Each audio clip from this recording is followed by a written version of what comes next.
The following video contains an account of one of D-1589's interactions with an SCP. D-1589 is unique. He was processed as a D-Class on.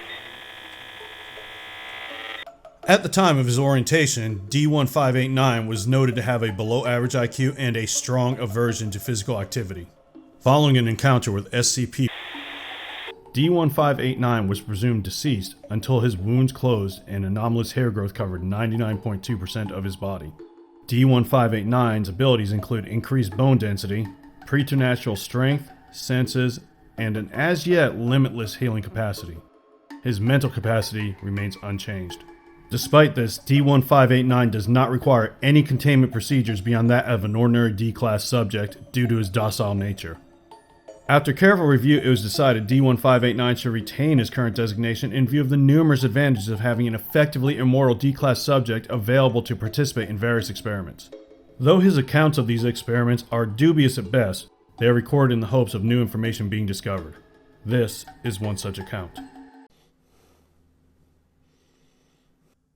Please record your log, D-1589. If you do not record your log, I will be forced to institute Operation Little Wolf. Only vegetables for a week? But the McRib is out! Alright, fine. But you promised. It all started when Jerkface told me we were going to visit the pool. Be professional. Fine. When Dr. Jerkface told me we were going to visit the pool. I love swimming. I grabbed my suit and my swimmies, and we were on our way. I always change to the pool so as not to distract people in the hallways with my awesome werewolf bod. I was telling Dr. Newbie about how he was about to see the world's largest cannonball when he sprung his insidious plan. D-1589 has a proclivity for the most revealing swimsuits, or as he calls them, banana hammocks.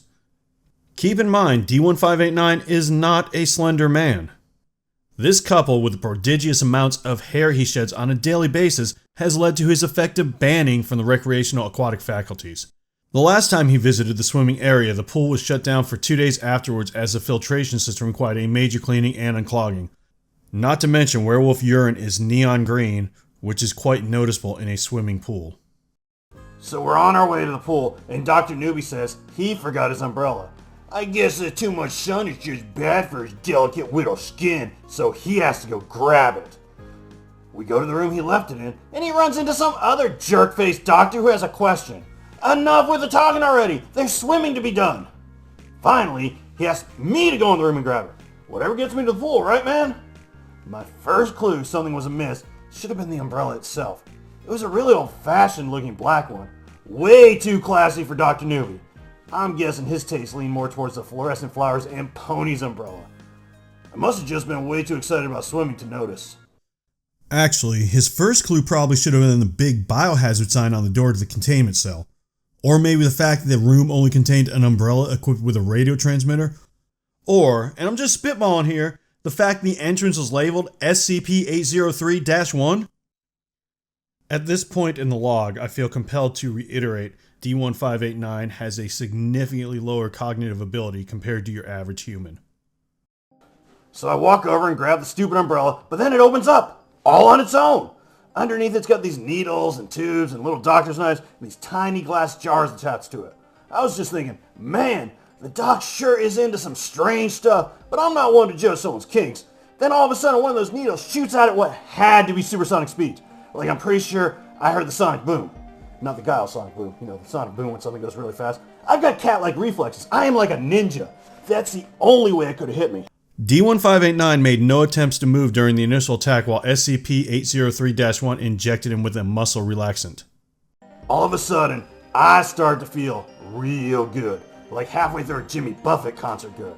Now, I'm not a huge parrot head or anything like that, but if you've ever been to one of those concerts, you know exactly what I'm talking about. I'm thinking this might not be so bad after all, when the little knives and tubes start shooting out at me. The stupid umbrella does not know who it's dealing with. I'm not some Joe Schmo D-Class. I've gone toe to toe with SCP-682. Well, before he ate me, I did anyway. No way I'm getting my ass kicked by a stupid little umbrella. Oh, it's on. It's on like Donkey Kong. I feel I must interrupt here to share some information on the nature of SCP-803. SCP-803 consists of an unknown number of SCP-803-1 instances, as described by D-1589, and SCP-803-2, a much larger variety used to carry instances of SCP-803-1. SCP-803-1 is a mechanical device whose primary purpose appears to be conducting medical experiments on large mammals. Previous attempts to disassemble any instances of SCP-803-1 have resulted in failure and the death of personnel involved in the attempts.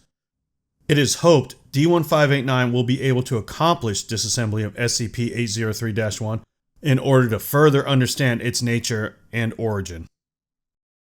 With a mighty roar, I'm a blur of teeth, and claws, and fur. I know it's just some weird machine or something, but it is scared. I can smell its fear. It shoot me with needles and cut me with its blades, but I'm giving as good as I'm getting. I totally have it, like it's going down for the count.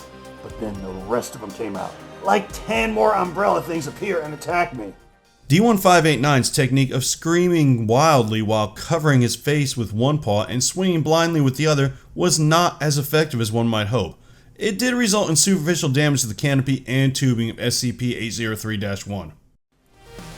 Y'all should have seen me. They don't call me the Furry Flurry for nothing.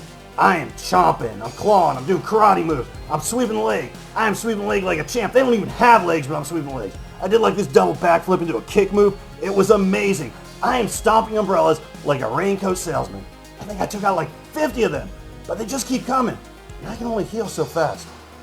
Then it made its second mistake. The first was thinking a few drugs were going to slow me down. That's a Friday night for old Biff. You know, after I raided the medicine cabinet at work. Let's keep that between the two of us, okay? Thanks. The second mistake it made was going after my liver. The fool!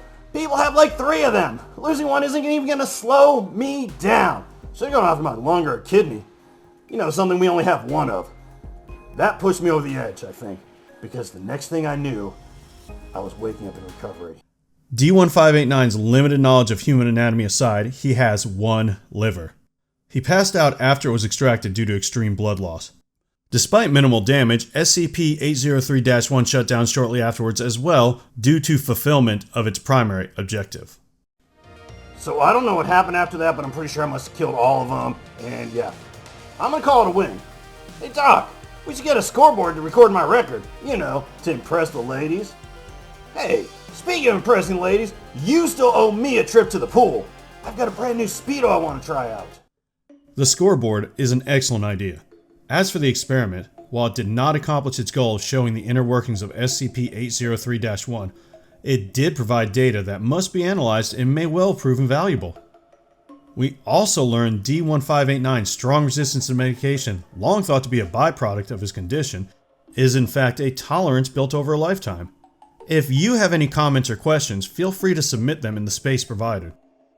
If you would like to request D-1589 participate in one of your experiments, or an SCP you would like to see him interact with, please inform Dr. Newbie.